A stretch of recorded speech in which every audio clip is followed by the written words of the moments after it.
Hello and welcome back, I'm Arumba, thank you for joining me. Let's play some more Maharana Pratap in Europa Universalis IV, the Dharma patch. I'm going to go ahead and, in the land that we integrated from our subject, we're going to lower autonomy over here. Get a little bit more cash and stuff out of that area.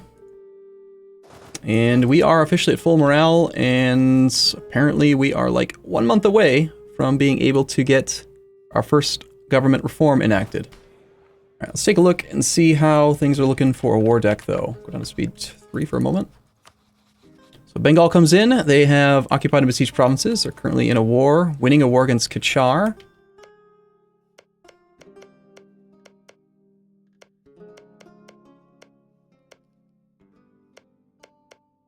It's great. He'll be distracted. And, of course, Bahmanis should be fine. Our ally will not come in. They got 0 reasons. As soon as my core is complete, though, I think we'll have a tiny bit more diplomatic reputation, so maybe he'll accept. Guess we could wait another month or two and try to get our ally to join.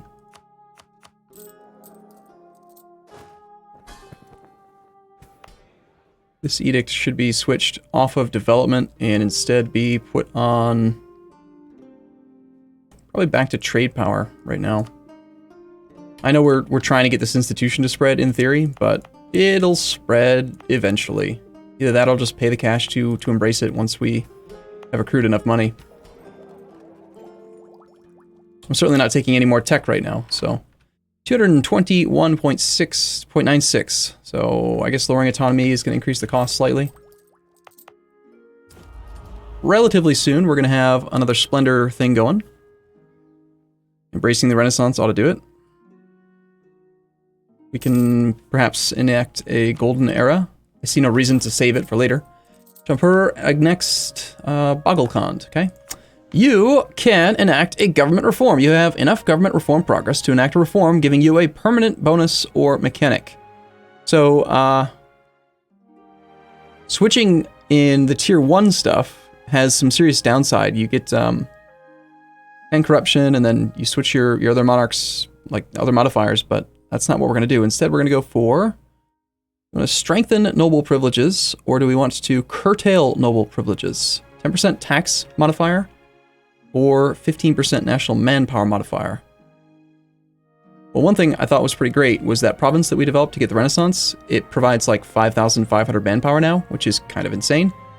And, I mean, it's providing like 25% of the manpower of the entire country. So having an extra 15% maximum manpower multiplier would be pretty great.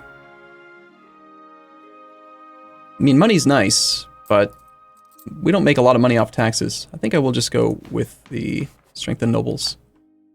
Cool. Now the next one's going to cost 150, so it'll be even slower. But we have an average local autonomy right now of 39.9%.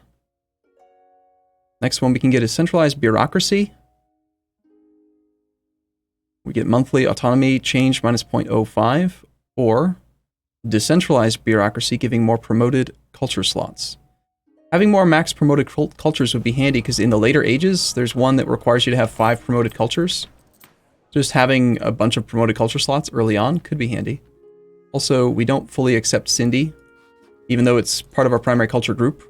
We need to be Empire tier government to get full acceptance, which requires me to have 1,000 development, and we only have 168. Okay, I'm going to wait for this final core to complete.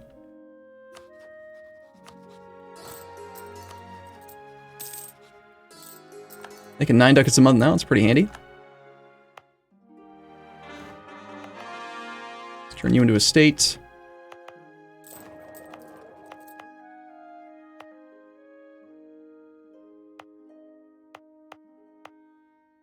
That unrest actually came down pretty quick.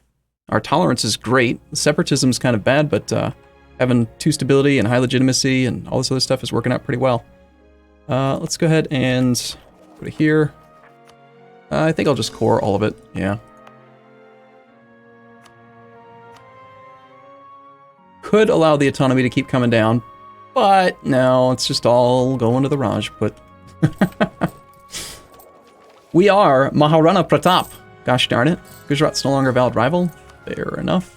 New rival will be Bengal. Baluchistan is a valid rival. Multan is a rival. I think I will just rival Jampur for now. Possibly, yeah, let's do Bengal, because I think Bengal is not going to be a valid rival for very long. And they're going to be in this war with Malwa, so that'll work out. Alright, hopefully diplomatic reputation has updated. And hopefully that means that our ally will actually join. Great, he will. Let's call Ahmanistan as well.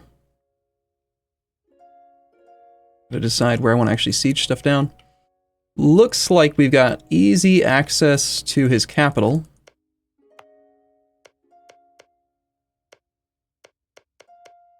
I'm just going to make Mandu the war goal.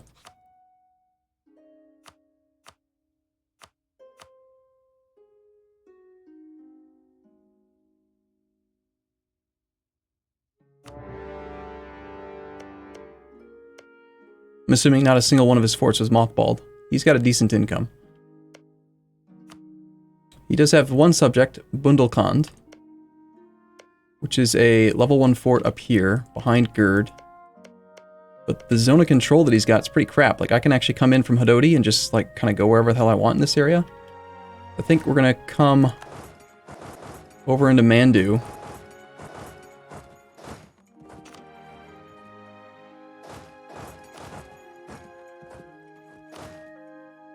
And then down here, we've got really great trade goods. I just have to say, they are pretty spectacular trade goods. Let's make sure we've got high maneuver guy there and just anybody there. I do want to go back to spying on this guy in May.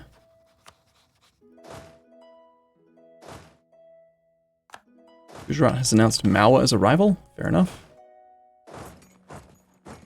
We do have that 3 siege pip leaders. Let's put him in charge and have him come in here onto Mandu.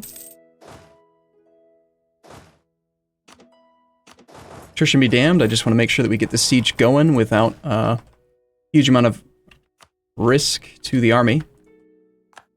Have you ever heard me say that before? Attrition be damned? I know, right? It's crazy. I can't believe you just said that.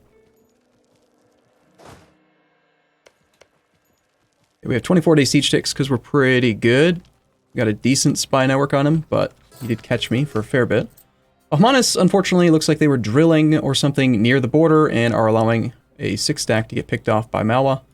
Malwa has Tech 5 and our Tech 5 is there, and Bengal is also caught up now to Tech 5.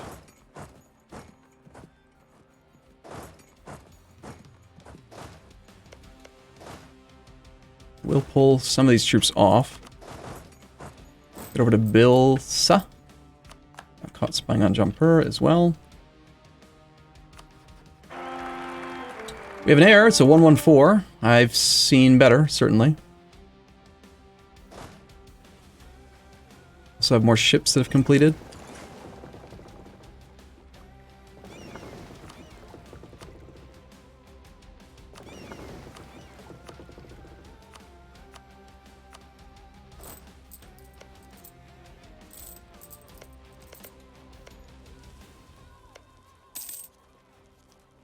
Naturally we get a disease outbreak. We're also suffering due to the tropical attrition, so the attrition's pretty ridiculous here.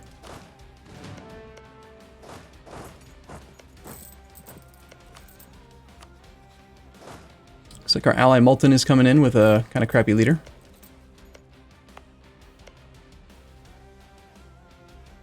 Dundar is my subject, yes? Alright, let's transfer that to him for now. I'll pull a couple more troops off just to try to avoid some of that ridiculous attrition. 5% due to the disease outbreak.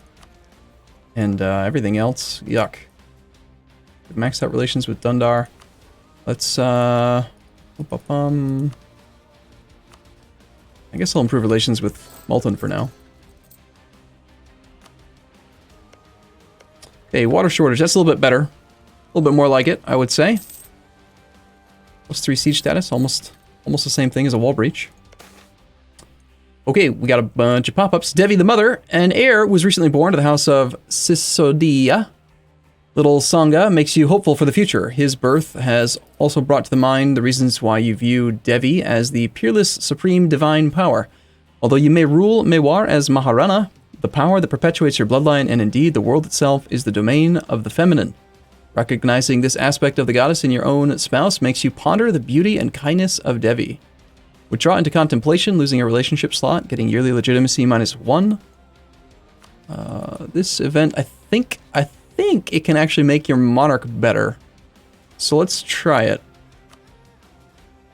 Also, there are rainfall. Rainfalls in Mewar. The expected seasonal rains have failed to arrive in Mewar. A period of drought has begun, and famine will likely follow. We get negative tax modifier and monthly devastation 0.5 in the Mewar area. Fortunately, the failed rains do not offset the fort bonus, so we can still keep our prosperity there despite that, which is good. We should try to get over onto Bengal and knock him out of the war at some point soon. Let's grab this guy and go do a 2-on-1 fight against that 1 infantry. Might as well. That conversion's complete, which means this can go to somebody. Like, say, the Rajputs. Because why would we give land to anyone but the Rajput, right? Alton's doing a job up there. We have a siege leader we can give them.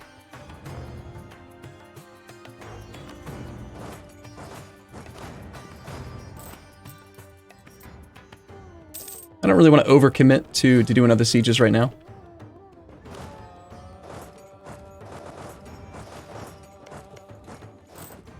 It's like they're mostly focusing on Bahmanis, which is quite nice for me.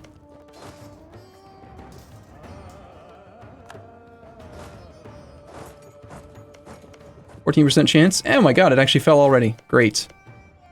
That's really good. Emporium there. This thing is a market town. Inland center of trade level 2. No fort or anything here. That's a lot of trade power. Wrong trade node for me, but...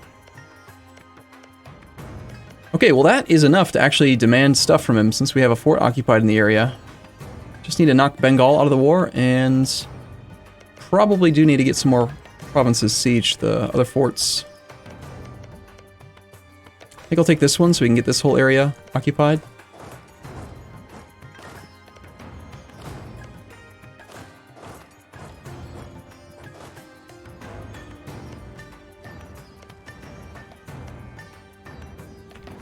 Let's go back up to speed 4 for the rest of this war. I think we'll be good there. Making 11 ducats a month now. Trade income is at 5.3. Gold income's at 10.79. Pretty good. Anti-Muslim edict. Stability of at least 2 is the only requirement. We can get tolerance of heathens. -2. Missionary strength plus 0.5% to the end of the game. Tolerance of heathens. People that are considered heathen to us are pretty much everyone, so I don't think I really want that one just yet.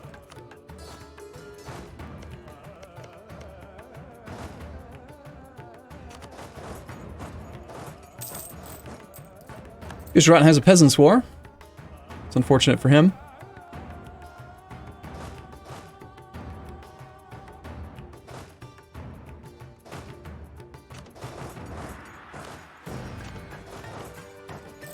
I'm thinking to actually try going after this province as well. We do 3 sieges at once. I think that's pretty manageable. My subject Dindar is going for the level 1 fort over there. That's convenient. I will turn on the send officers just in case he gets in any battles. Give him some more morale of armies. And I do want to start spying on Mr. Malwa again. Better siege ability.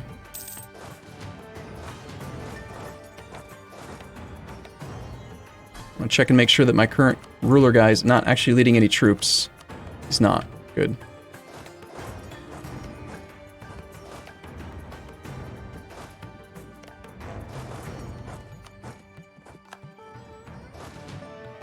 No siege pip there. So we've got a 3 siege pip leader here. Got a better chance of taking that. Still can't get cannons. Get that occupied.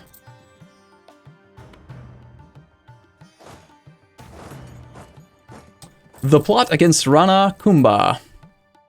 Rana Kumbha, one of the greatest kings of our dynasty, has become the victim of a heinous plot. Seemingly oblivious to the fact that this will stain our family's reputation forever, one of the royal sons, Uday, has murdered his father. Great, so either way we're going to lose stability. But we also get 13 pretenders in Hadoti, which is, yes, protected by a zone of control, and there's going to be a Bahmani army there in a couple days. Great. So,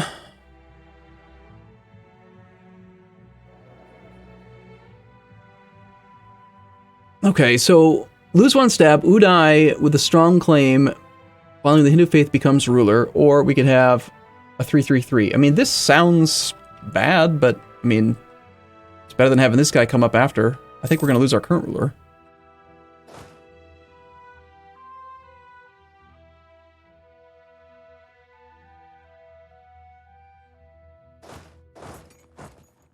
December 10th, December 5th. I'm gonna wait till Bahmanis is locked, and then I'm gonna take the top option.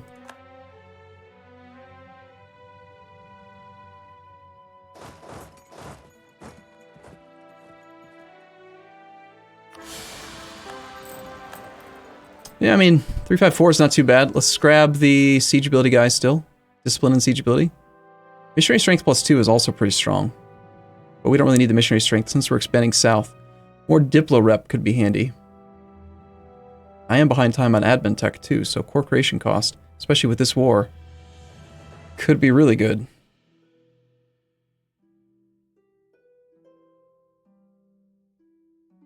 Yeah, I'm actually going to take the core creation cost. I want to get my admin points caught up a little bit. How are we doing against Bengal's army over here?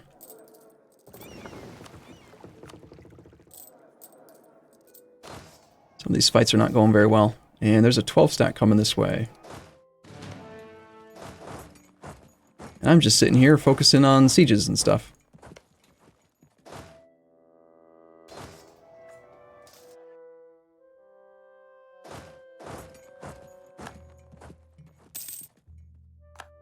We have an inspiring leader. Well, it's great that we have that.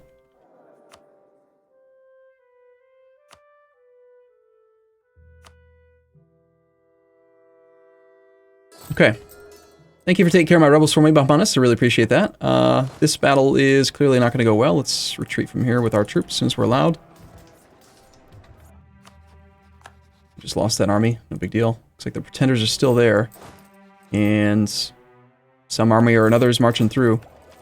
Okay. Well, we have 17 war score. I mean, it's still definitely going in our favor. It's just going to be a little slower now that we've lost a few of these battles and stuff.